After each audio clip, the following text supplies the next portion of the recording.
Hey guys, happy July. The book we'll be doing for this month is Where Are You Echo Blue by Hayley Krischer. And we are talking to the amazing author Hayley today.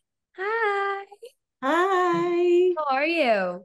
I'm good. How are you? Good. Struggling through this LA heat, but AC is my saving grace. Oh, yes. It's, don't like And fans. If you can get shade and fans. it. Yep, I hide in the shade for like April through like August.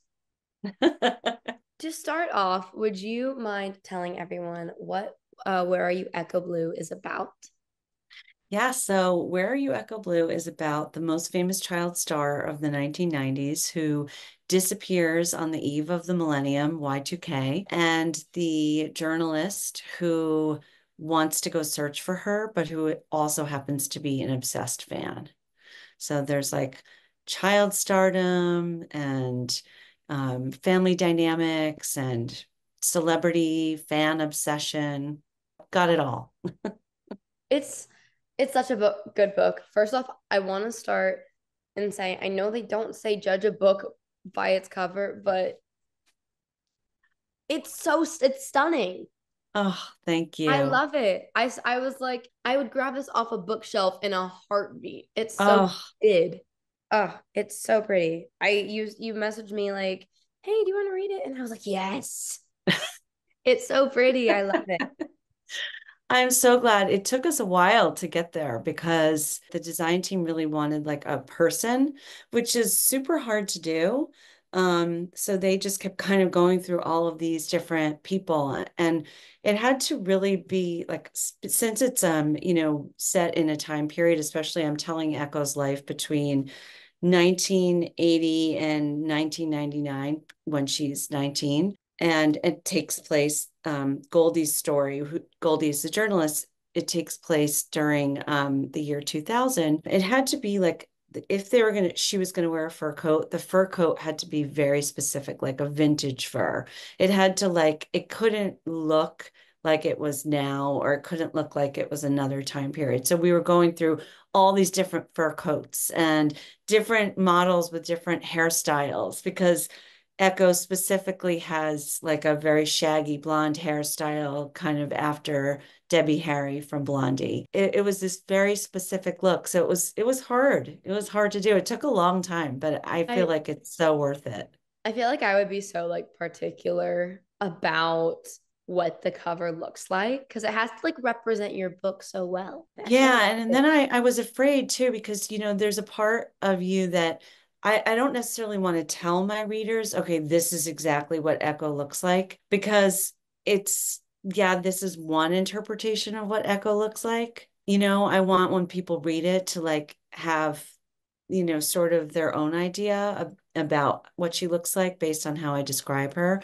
But then once you have something like that where it's like I feel like this person, this cover gets it really the essence of her more it was than funny because so like throughout the book, like you like it is Echo on the cover, but then whenever Goldie dyed her hair or like bleached it, I was like, wait a yes. minute, who is on the cover? Oh, Yeah. oh, Yeah. I paused. I was like, wait a minute, who is no it? way. Yeah.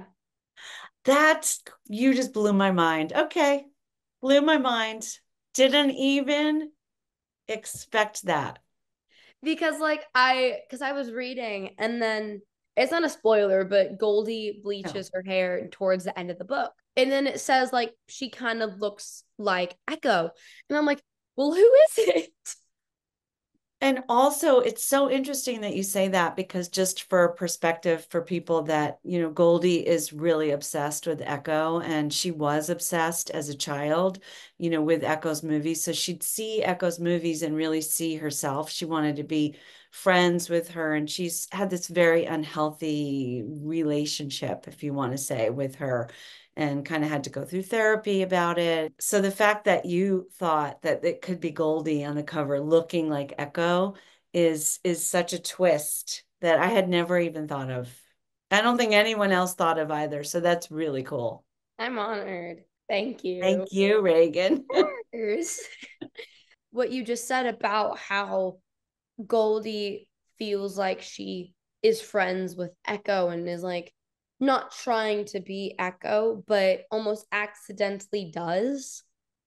And Yeah. is like, I was like, that could be such a cool portrayal to show on the cover, and you don't even realize it until you finish the book. Wow. Okay. That's really deep. I didn't mean to go this deep. I We're can't starting wait it to off strong. I was just trying to compliment the cover. We're starting it off strong. we went deep real fast. Oh This my is like God. therapy with Reagan. Oh my God. Therapy through book covers. Yeah, through book covers. Okay, bringing it a bit more surface level here. Can you tell us a bit about the inspiration and writing process behind the book? Yeah, so I have always been fascinated with the life of, younger stars, like people like you who have, you're putting on this front in front of other people, like to be an actor and portraying someone else, but you have your whole life that you're not showing on camera. And it's really fascinating to look at. And I've always been interested, especially with younger actors who had issues like Miley Cyrus or Drew Barrymore or Tatum O'Neal and Judy Garland. And so I actually interviewed Tatum O'Neal for the New York Times. She's an actress who was the youngest Oscar winner ever, actually. She won it for her movie Paper Moon, which is a fantastic movie. And she was only 10 years old when she won the Oscar. Oh, wow. And yeah, it's such a great movie, Paper Moon. I highly recommend it. She's incredible in it, and she stars in it with her father. And she has like a really kind of a wild Hollywood history that she has talked about openly, and that she's also wrote about in books. She really eclipsed her dad in fame when she won the Oscar, and their relationship never really healed from that. And then she just kept making bigger movies and bigger movies, and her dad's career started unfortunately going downhill. Her dad is Ryan O'Neal, who died this year. Oh, Um, I had interviewed her for the New York Times because I am also a journalist, and I was really just moved by. And I know this might sound strange because I'm talking to you, and I know you're a writer, but you're also an actor. But I think that people who are not actors, and especially after seeing someone on TV or movies, we look at them like you're not real. You're the persona that you are portraying. After so many years of watching Tatum on all these different movies, I think I expected something else, that she was, going to be you know, I just expected something else. I didn't expect her to be so real, so human, such a person. I mean, she was like me, and we had so much to talk about. And so I really just related to her, and I started thinking about what it was like to be a celebrity journalist and what my place was in this whole world of celebrity journalism. And so I started writing this character of someone who was kind of running from the press, and then someone who was also chasing her. And I started just exploring what it would be like for a child star to have sort of a father who was not so wonderful to you when especially in such a you're in such a vulnerable place, when I think when you're acting. And correct me if I'm wrong, I'm not an actor, but I think you're relying on so many different people, and when you're young, you really need all of the support around you that you can get. And so I was interested in telling a story about someone like Echo, who didn't have that kind of support. Someone, like I said, like Drew Barrymore, Lindsay Lohan, or Tatum O'Neal. yeah. So yeah, that's sort of how the story came about. I mean, what you were saying about talking with her name's Tatum, Yes. and how you said like she was just like very relatable. Yeah. Like there, I mean, there was a quote in at the end of Where Are You, Echo Blue? And it was said by Blue Shirt Guy, which I loved.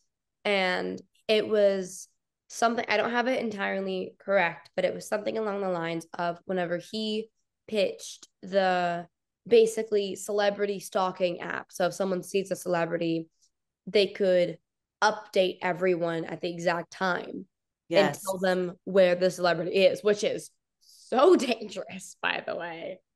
It's Terrifying. insanely terrifying, and it's scary that those things actually do exist. But he said something like celebrities, whenever they get their fame, surrender their anonymity, or Mm, something like that. And it's basically saying that them becoming an actor warrants us being able to stalk them down, chase them, whatnot. And I'm like, yeah. no, No, guys, no. Like, no. and because I feel like a lot of people forget that movie stars and TV stars and celebrities are people, and then they just see them on their screen and they think that they're best friends with them. And I think your book really helped portray that with Goldie and Echo's relationship, because Goldie felt like she was Echo's best friend. Yeah. And then at the very end, it was her kind of quick reality check where she realized, I don't know Echo. I've Right. never known Echo. I've known Echo in how she put herself out to the publicity and the press and how she portrayed herself, but not who she actually was. And Right. I was like, whoo, wow, Yeah. that Yeah. was, it's so good. It's so good. The Thank you. relationship between that you demonstrated between fan and celebrity was so cool. Oh, thank you. Well, I think, look, I think we can all say, and I know you could say this, that we all are fans of entertainment, and whether it's authors or directors or actors. And, actors, you all put yourself right there in front, in the center of everything. And so, people look at actors and they think, oh my God, this person must have this great life. This person must have everything. And I watched this documentary. I think it was called Showbiz Kids, and it was on HBO. Did you see it? I haven't seen it, but I know of it. Okay. It was a couple of years ago, and I think it was Evan Rachel Wood who was in it as well as a couple of other people. I don't remember, but she talked about, how hard it was for her, even though that she like had supportive parents. She was saying about how she always needed to feel like this good girl. And so I really thought about that when I was creating Echo, because I think a lot of kids feel that way. I don't think that's just an anomaly for actors. I think a lot of kids, and we want to do well for ourselves. We want to do well for our family. We want to do well in school and whatever it is that we're doing. But the pressure of being an actor, I think, adds so much more to that, because you're working with so many adults. Mhm. And that was the thing that really fascinated me and that I wanted to portray, and just sort of get into the psychology of that, because Echo doesn't have a supportive family life. She has her best friend, and who is really the only person in her life who says anything to her that's actually true and real. Everybody else, her, including her father, her agent, everybody else wants something from her. It was sort of a fascinating deep dive into that world for me. It was amazing. I Oh, I mean, I what was so cool about it, in my opinion, is that I am not a nonfiction reader.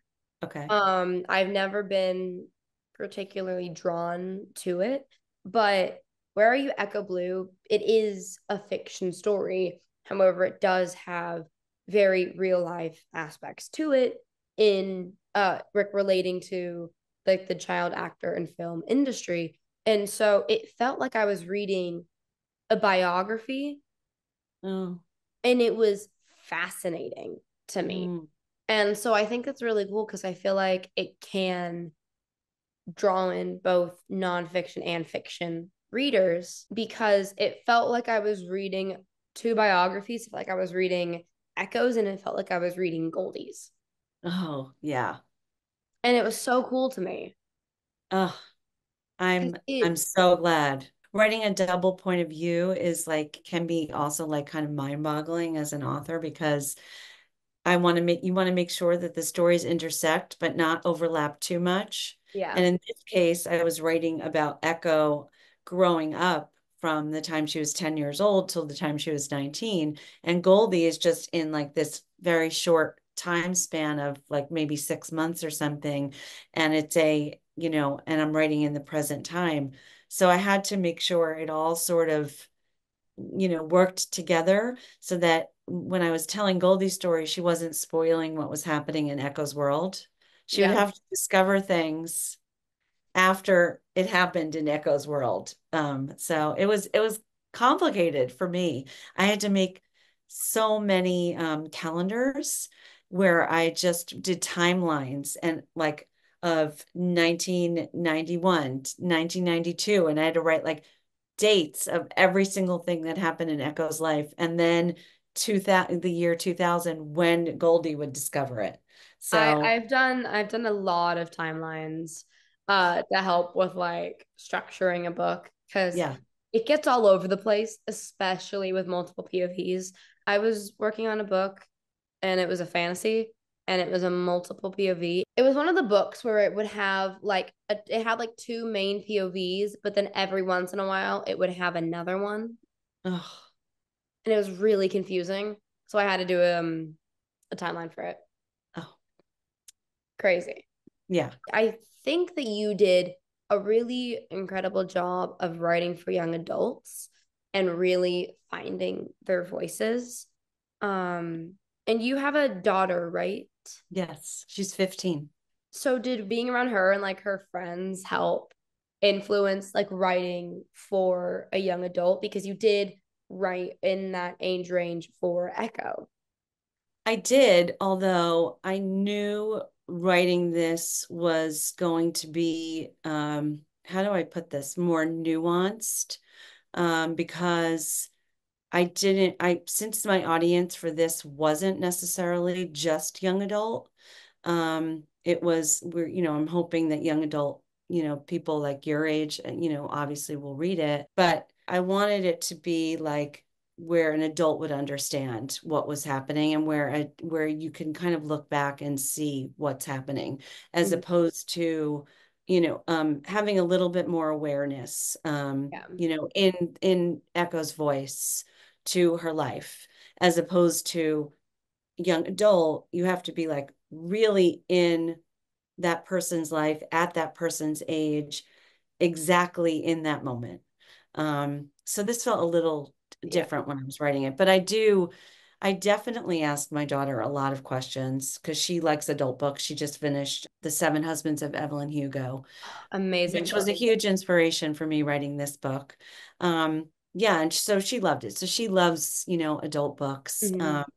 But I do ask her lots of things, would I somebody say also this? And I yeah. think the cool thing about Echo was that because a lot of child actors, they're on a set with a ton of adults, so they have to and they do grow up really quickly. And so even me reading this, especially whenever Echo was like, let's say like around like 16-ish, Hmm. I would forget how old she was because she acted like she was like in her 20s. Yeah. And it was an odd experience for me because I've been told myself as a 16-year-old, people forget how old I am and they think I am like an adult. And so that was kind of crazy to me to have the experience that people do with me where they think I'm older than I am, Oh, um, yeah. how I act because I have been on a set for so long and have that experience where I have the same idea about Echo. So weird. Wow, it must be. It was I mean, very odd to kind of it was like standing in someone else's shoes. It was so odd. yeah. I mean, Echo, just for the record, is obviously very, very different from you. Definitely. Her parents are a mess. Yeah. She's really like she does not have that same support system. Yeah. She's barely going to school. She's like barely keeping her head above the water. But yeah, I mean, I remember Drew Barrymore. I read her book, Little Girl Lost, that she wrote when she was a teenager. And it's really hard to get. It was like I bought it for like $80 or $90 on Amazon because it's out of print for some reason, and Mm. it shouldn't be, but it is. And I mean, she was going to clubs when she was 11 years old, and Yeah. people were giving her drugs and cigarettes and alcohol. And she said people were just treating me like an adult, Yeah. you know. And so, yeah, I It's really crazy. wanted to sort of capture that, um, that kind of, especially in the 90s, there were more things that you could get away with than I think Yeah. that you could now. Yeah. Um, so I also think now, though, thankfully, there's a lot more like child actor safety laws too yes, yeah. that also helps protect them. And so in the 90s, there wasn't as much of that. Mm, Um, and so you could get away with a lot more. yeah, And so now it is a lot better. And I was lucky because I was on an amazing set that really prioritized yeah, that. yeah. And so they were great. Yeah, because you hear about like, I mean, I don't know if you watched that Nickelodeon Quiet on documentary. Quiet on Set, is that? Yeah, I didn't, but my parents did. And I know a lot about it. And that story is insane to me. it's very sad. It's awful. It's very sad, but that's sort of and then I also read Jeanette McCurdy's book, I'm Glad My Mom Died. Yeah. You know, I mean, I watched Sam and Cat with my daughter, you know, and you know, my kids loved you know, all of those shows. Yeah. And so it was sad to think that so much had gone on that was Behind the scenes that, unchecked. yeah, Yeah. like Yeah. you had no idea. No. No. Your book, like you mentioned, is set in the 90s, which I love. The fashion, the music, and some of like the best TV shows and movies came from the 90s. Friends. Um, who said that? So whoa. Um, some of the first Harry Potter books came out in the 90s. And the influence from the 90s can still be felt today. And so I was wondering, why do you think people love it so much? And why did you choose to write a book set in that era?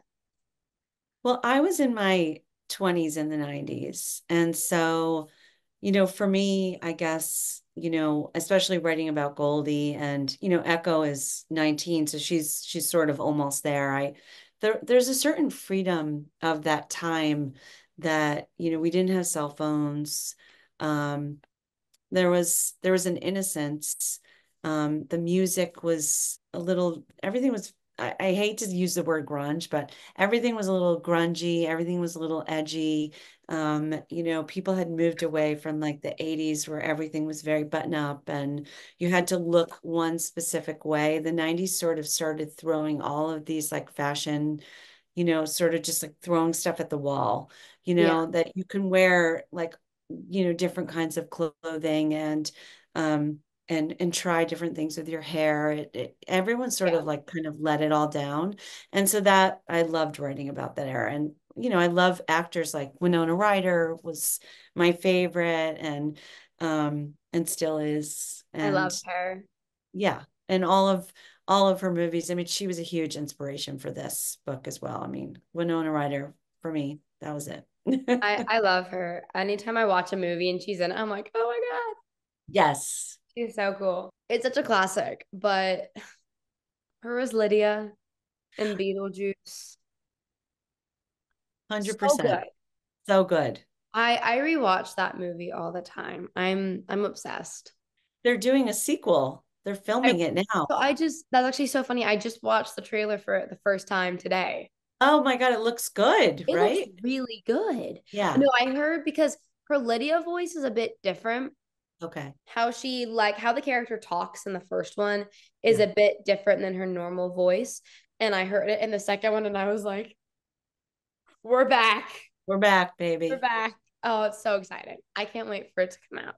I know. I know. And Heather's too is like also another one of my favorites, but I there's love so that movie. many. Yeah. Oh, amazing. She's so good in so many things. The Age of Innocence. She's so good in so many Yeah. things. So many good movies came out in that time period and Yeah, and like a lot of great bands independent too. films, like so many independent films were out during that time. And that was like such a huge, it was a cool time. Not that Agreed. now isn't, but it's just different. It was easy for me to sort of capture that. Agreed.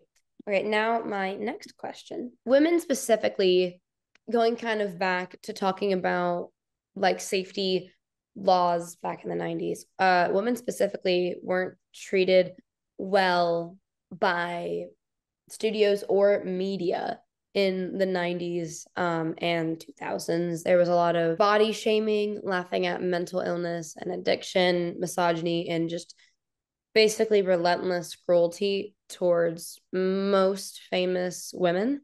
And I'm glad that we're now reevaluating our behavior and people are realizing how cruel the industry was to women. And I was wondering, how did that part of this industry culture play a part in writing Where Are You, Becca Blue? Because it is centered around two women in who do, even though it is slightly different because it's an actor and a journalist who do work in this field.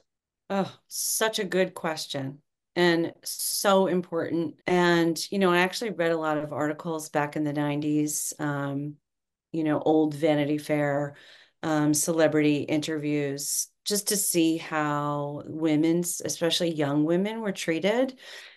And they definitely were treated more like an object, especially by male reporters and male writers, who there were many, many more male writers than there were female writers. It became a huge part of Goldie's story, the journalist, in my book, because she also felt that Echo had been, just treated badly, objectified, and also just given such a hard time about the problems that she had. And I think that there has been a reckoning. A lot of people have taken a look at, like, for instance, how Lindsay Lohan was treated back, in the early 2000s. I think people made fun of how many problems she had. They made fun of her having drug and alcohol issues. She was in and out of rehab, and it became like a punchline on, most of the late night TV shows. And I think that men often get a second chance or a third chance or a fourth chance, or if you're Robert Downey Jr., like as many chances as it takes, because he's a brilliant actor. But when I Yeah. was in my 20s and in the 90s, he was found in people's houses, passed out, Yeah. and went to jail and has obviously made a remarkable recovery. But women aren't really treated, in the same way. Yeah. And they're not given the same kind of forgiveness. They're shamed. Yeah. Um, and so when I was looking at people like, Judy Garland or Tatum O'Neal, for instance, who, had a very public, a lot of abuse, drug abuse issues that were in the papers and that she wrote about and spoke about. She wasn't given, I don't think, the same kinds of chances that a man would have been given. Yeah. Because it's like it's not just the chances, it's the, Hollywood, as you know, it's a community and it's an industry. And so the industry, because there's so many people working together, it's not like a writer where I'm sitting down and I'm just writing my book by myself. You're talking about an entire industry and lots of people who work on a project. Everybody has to kind of come around that person and say, Yeah. okay, let's do this. And I don't think women had the same opportunities. And so I really wanted to highlight that. Yeah. I saw this thing the other day. It was from an interview. It was maybe like early mid 2000s. And it was like a famous woman. And the interviewer asked her a question and she didn't have an answer for it, Hmm. as many people do. I myself have been in an interview, been asked a question, and just haven't had an answer for it and been like, sorry, I don't know what to tell you. But the interviewer, whenever the woman didn't have a question, the interviewer goes, see, this is why we just look at women, but we don't ask them questions. Oh God. And I was like, what? Um, you need to lose your job I ASAP. know, but it was like early 2000s and Oh, it wasn't at the time. whenever people were reevaluating and they were realizing how not okay that was. Yeah. And there wasn't a lot of pushback against it. Mm, And I don't remember who it was, but I saw it and I was like, what? And it's crazy because like now, obviously that person would lose his job right. and there would be so much surrounding it. Yeah. But it was shocking to me seeing it then and then there just being nothing. I was like, what? Yeah. In a weird way, social media has, put a lens on so much of that old bad behavior. And then in another way, social media also can create so much of that bad behavior too, because Yeah.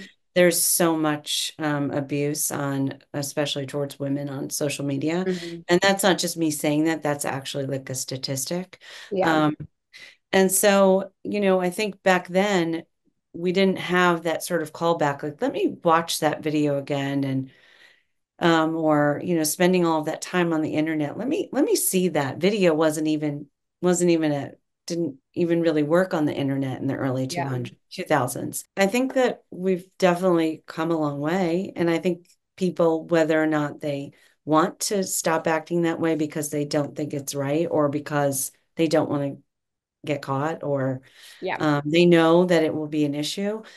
But no one should be treated like that. It's absurd. Agreed. It's crazy. Just like thinking like 20 years ago. Yeah, and you couldn't say anything either. That was the thing.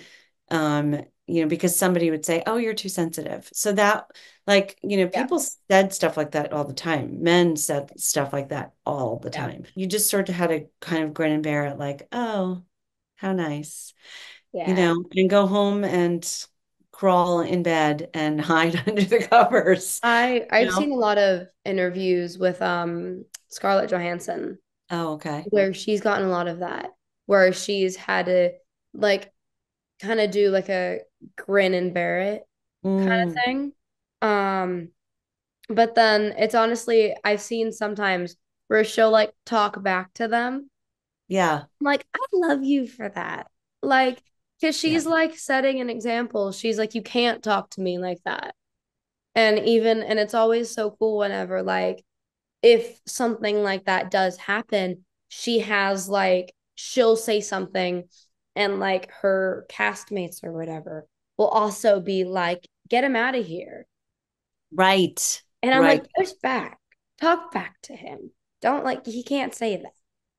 Yeah, and that's really the big difference because I think nobody wanted to like say the thing. Yeah. It was always the elephant in the room and then you were sort of stuck by yourself. I mean, if you watch some of these interviews Yeah. where, women were treated badly, and there's just so many of them. But Scarlett Johansson, I mean, right? She's a pro. She's so powerful.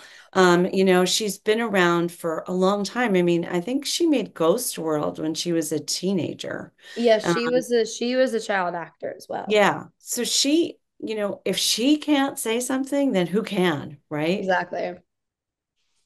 I love her though. She's so cool. Yeah, she's amazing.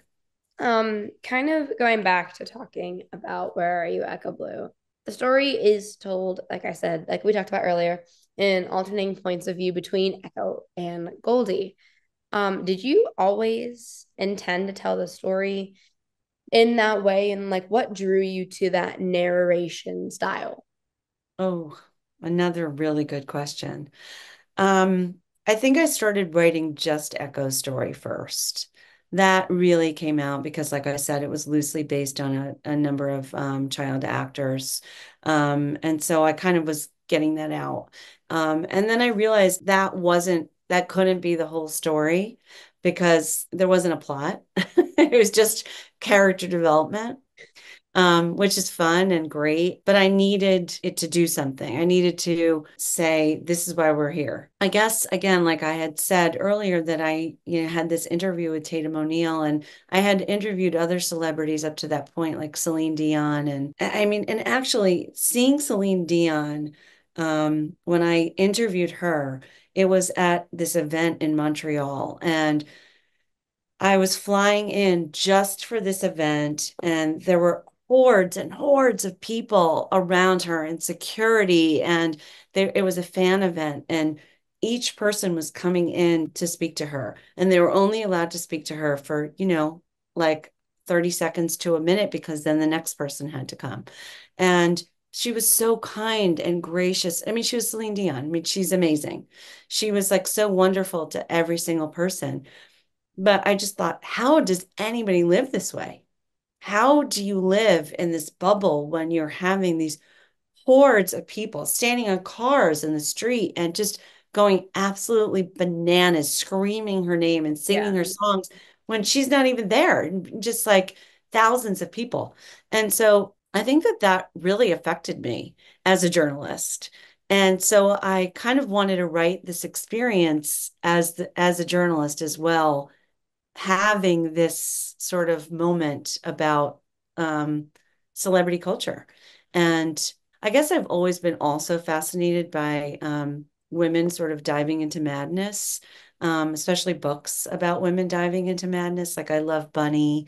I love Tessa Moshfegh's books. I mean, I kind of wanted to play with someone I had never played before because I'd been in the YA world, and I couldn't go as deep as like knowingly putting somebody into full on deep danger and to continue to push her into this crazy world. And so I was kind of decided, okay, what if this journalist is also an obsessed fan? What happens? Now I have these two people, and how do I interconnect their lives? So yeah, that's sort of how it erupted. That's so cool. And then after that, I sort of, it was I started feeling a little uncomfortable about writing celebrity interviews. Not that there's anything wrong with interviewing celebrities, and I love reading celebrity profiles. Me personally, I started having my own sort of discomfort from about it and around I it. bet it changed your approach to it as It well. did. It did. Because when you're a journalist, you're not working for yourself. You're working for a, in my case, it was the New York Times, and Yeah. in my case, it was an editor who, my job, and maybe if I was like a very like head, a very top of the line, like if I was a journalist with a who had been doing this for a very, very long time, specifically celebrity interviews. Um, and I and I had more power in that world, I would be able to say, okay, these are the only questions I'm asking. Take it or leave it. But I had just started writing. I had been a journalist for a long time, and I had just started writing celebrity interviews. And so I had to really listen to my editor. And not that my editor was bad or anything like that, but you have to do your job. There are Yeah. certain questions that they want you to ask. There are Yeah. certain details that they want to tell, and I wasn't sure if I was the person to do that. I Yeah. wasn't sure if I I wanted that. I also think that that's Goldie's conflict at the end too, is in the beginning, she's more so writing this story for herself. And Mm, then at the very end, she kind of writes that story for Echo. yeah. And I thought Yeah. that was a really powerful character arc to watch. Well, I wanted I'm not sure what to say because I don't want to give too much away, Yeah. but I wanted both women to get what they needed. Yeah. Is that good without giving away anything? I like that. I think that's good. Okay. Yeah, I I wanted agree though. I I didn't think want to make a happy ending necessarily yeah. because I didn't want it to be just like perfect. And in Mhm. fact, there was one version where I had one of the women locked in the basement of someone's house. And I mean, that's the beauty of fiction, right? You could write someone into a basement. I want to see that ending. Oh my God. Okay. And then we That's cool. decided, you know what? This is fun, but it really doesn't serve the story. And if it doesn't serve the story, then it's like that old saying, you've got to kill your darlings. Just Yeah. because Haley liked it doesn't mean that it worked for the story. So I anyway, think no that's one, no pretty one's in the amazing. basement. No one's in the basement. Although that one part at the end, Yeah, yeah. where Goldie kind of got pranked. Yes. I was like, she's gonna end up in the basement. Yeah. Yes. I've never, because they were walking over and I was thinking, this is a good plot for like one of the a different genre. Yeah. And Like then and like then the book Misery. yep, yep. And then that and then like whenever she said the thing about the food, and I was like, was I right? God, that was funny. You not only pranked Goldie, you pranked me too. Oh, good. Good. I'm glad to hear it. Um, Another question. What do you hope readers take away from the book? Hmm. Well, I want people to look at celebrity in a more gentle light. I know that sounds ridiculous. Yep, exactly. You talking to you. I do think the 90s were a very snarky time for celebrity and the 2000s and the aughts. And I don't know if this sounds corny, but I do feel like we need to be a little more gentle with our celebrities. I mean, people who are in the press, and it's like, the paparazzi is so intense and so crazy. And, um, the Daily Mail, their subscribership is far beats the New York Times. And I mean, that's the biggest read paper in the entire world. Their Yeah. gossip, their showbiz, um, and, it just, I mean, in a certain way with social medias, I think actors have been able to really take their own promotion into their own hands. But in Yeah. another way, the paparazzi has just, it seems to me like a kind of crazy. And I'm a huge fan of celebrity culture. So this is like a weird melting point for me because I think I look at it in this very like psychological, analytical kind of way, but then I also look at it as entertainment. And so I guess I wanted to write something about that culture that from both perspectives Yeah. and really give both perspectives of it. I mean, talking about like the paparazzi, when I was like 10, I had this paparazzi guy come up to me. And normally they don't ask to take a photo. They just stand across the street and they take a photo. Okay. But he comes over and he goes, "Hi, I'm so sorry to bother your day. Would you mind if I just took like a few photos of like you just kind of like doing your thing, like walking, and then I'll be on my way?" And I was like, "I love you." Like, oh my God. And I was like, because like I don't mind paparazzi as long as they're not like aggressive or like Yeah. running after me. And so like I was like, Have yeah, you sure. had those experiences where people have run after you? Yeah. It Oh there gosh. it's crazy. I'll tell you some stuff in a bit, but Okay. it's crazy. But so having Really? like this one person who he came up to me, I was like 10. He came Mm, up to me and he acted like he genuinely cared mm, about what I like about what I wanted, was like, "You can do that?" mm, And I was like, "Yeah, of course. Like I don't mind." But he was so sweet. He took a few photos of me just kind of like walking down the street and then he went away. Like he mm, just walked off. And I was like, can this just how it always is? Because it was so chill. And I mm. was like, if paparazzi was just more like that, I wouldn't mind. I feel like most actors or people in the spotlight probably wouldn't mind. But it's just that it gets so chaotic Yeah. and it's a crazy world. Not like the acting world, but like the paparazzi Yeah. world is mental. Yeah. And, look, in the 90s too, that's when Princess Diana, was killed. Yeah. And I think I also was like, was deeply affected by that because that was just so upsetting to me at the time and still is upsetting to think about it. That she was being chased by people and that she was always being chased. And it's very scary, you know. And Yeah. so if you're fascinated by celebrity culture, then you have to look at that as well Yeah. as not just that people are because they're stars, they deserve it, or, because they're in the spotlight, they Yeah. deserve it. I I feel like if you're a fan of a celebrity, you have to look at them like not have to, you should look at them not just as a celebrity, but also a person. Yeah. I go to the grocery store. I go on hikes. I do the same thing you guys do. I'm just a person, guys. We're all just people. And so like I feel like if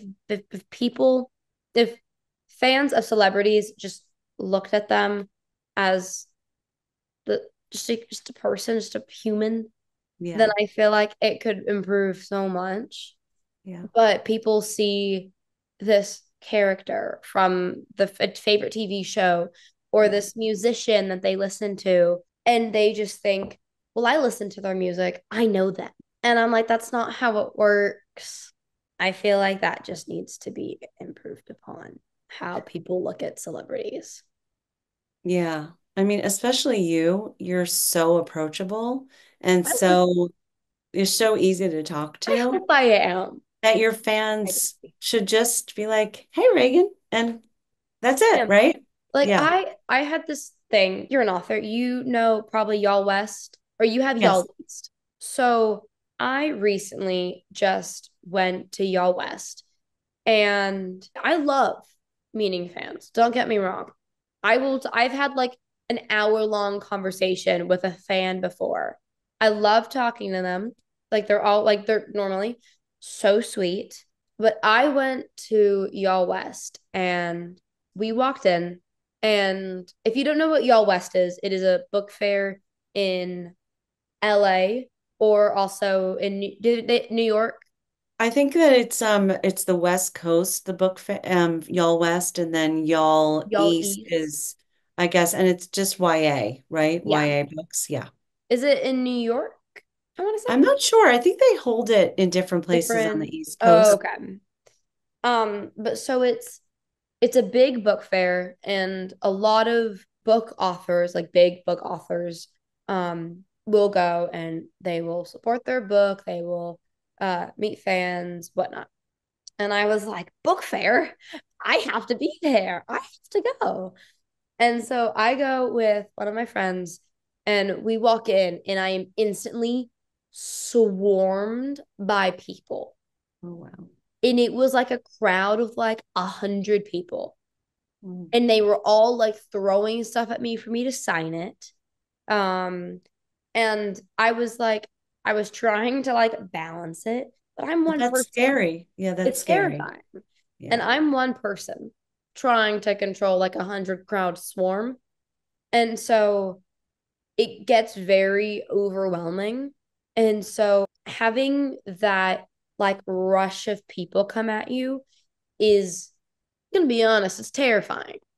Um, but I'm like, if you guys would just like calmly come up to me and like if you have like a tote bag, like they had like a lot of like y'all West tote bags.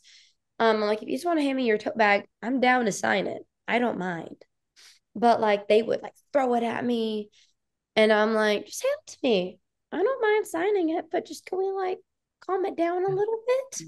bit, please? Yeah. It I was hope you had people like security people to say like, okay, everybody needs to calm down. so there was no one there. It was just me and my mom and my friend. Oh my Um, God. but thankfully I've worked at a book volunteer place before, and thankfully the owner of that was right there Oh, as well good. as their entire tent area. Um, and so she like grabbed me and like put me behind their tent. So Oh, I was good. fine. But we had to like hire security for the day. It was crazy. Yeah. But so like I feel like it's changing the approach of how you come up to a celebrity. Say you're like just walking down the road and you have 100 people running at you, you don't know why. You're gonna be terrified. You're gonna run. You're gonna run. You're gonna run the other way. Exactly. Yeah. And so like if you picture that, like that's what it was like and it's scary. Yeah. And you're 16. You're I'm not, I 16. mean, I I'm think that'd be 5'3", scary for guys. I'm tiny. I'm short. You can't run at me like this. no, don't run at her. Oh, Gentle, gentle gentle, approach. gentle approach. Exactly. Yeah. Oh, oh It, my God. it's it's wild though. It's something. Yeah. Yeah. It sounds like it. So one of my favorite books, The Fallen Girls.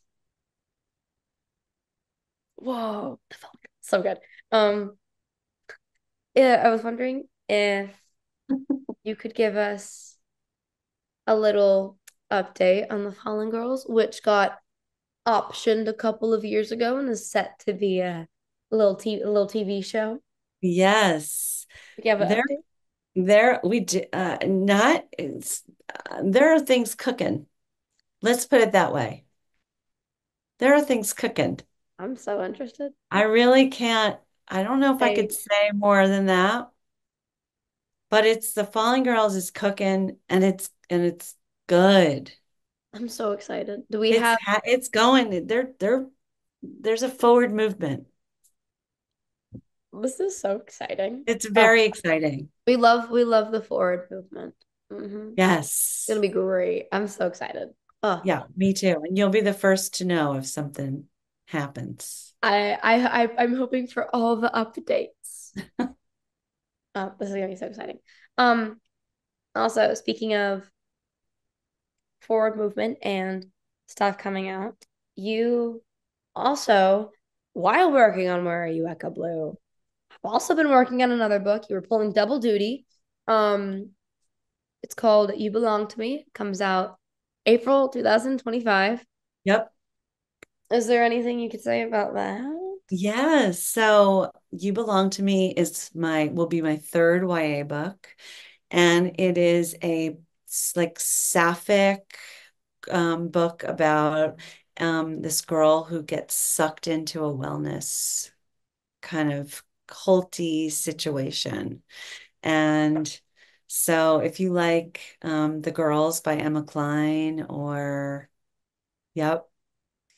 And if you are like kind of fascinated by the wellness culture and like Glossier and Goop and that whole world and see it sort of as a little bit of a cult, then I think this one will be for you.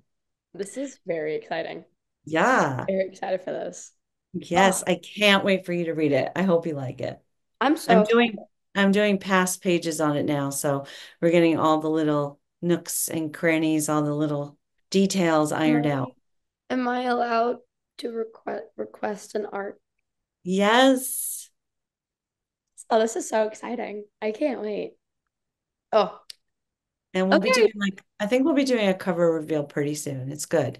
It's a little bit of a departure from my other books, but it's good. It's more thrillery. So the cover especially, which I like. I'm like, all right, let's try it. They wanted to do something different. I'm like, let's go for it. Oh, Go. this is so exciting. I feel like I'm getting into like a murder mystery thriller kick right now. Oh, And do you know Annabelle's book club by any chance? no, I don't think I do. So she's actually the friend that I went to Y'all West with. But she opened a bookstore out in LA whenever she was 16. And Oh, she wait, I think I did hear of her. That's amazing. but so I went because I work there sometimes. Hmm. And so I went there and I was hanging out with her the other day. And she was talking about all these murder mysteries she's reading because she's on a murder mystery kick. And Hmm. now I feel like I'm on a murder mystery kick because of her. And so this is perfect timing for a culty thriller. Yes. Culty thriller wellness. Oh, Dark, great. Dark, dark dark vibes. wellness cult. This is Yeah. great. I'm very excited. Um, that was all my questions. I want to keep talking to you though, but I've run out of questions. I know. I know. It's so fun talking to you. I had so It's much fun. great. You're so easy to talk to. Thank you. I appreciate that. And it's so cool to get your feedback on the book because you are you know? I have I have the insider knowledge. Yes, you're the person I was like trying to channel, you know? You. All of those moments of like acting and all, I was doing all of that research of table reads and all of that. Like, what does a table read look like? No, I was reading it and I was like, has she been in the film industry I before? did okay. Okay. You did so well. Oh, good. Like whenever, especially whenever Echo was like on set, I was like, what? Like Oh, this feels like good. I'm back on set. Like I made an independent film when I was in the 90s, like when I was like 23 years old, but I certainly don't have like film experience. Like You besides the did indie. really good. I know I fully thought I was like, has she? Because I knew you were a journalist, but I was like, has she been in the film industry at all? No. Just, you know what? Like watching a lot of behind the scenes documentaries, you pick up a lot of little details. So I Yeah, would just keep watching things. yeah. If you ever write another film industry book, if you ever go near that, you know who to call. Oh, okay. That would be great. Because actually, there is the new thing is that I'm writing, that I'm going to be starting to write soon, that I'm sort of working on an outline for, is also about some people in the film industry. Oh my So God, I Megan, may always, take you up always on your, love you. If you have any questions, even if it's about okay. what's a table read, Okay. I'll I'm tell going you. to take you up on your offer. Says the Trust me. person who had half a season of table reads, and then our show was like, we don't need them anymore. It's fine. So I got like 4 episodes of table reads, but I know what they are. I got you. But thank you for being here. I Oh, thank had you so much, so Reagan. much fun talking to you. Um, where are you, Echo Blue? July 16th. Please, everyone, go buy this book. It is so good. Um, and I hope you all enjoy it whenever it comes out. And thank you for Thank talking. I you. had so much fun. Bye, Reagan.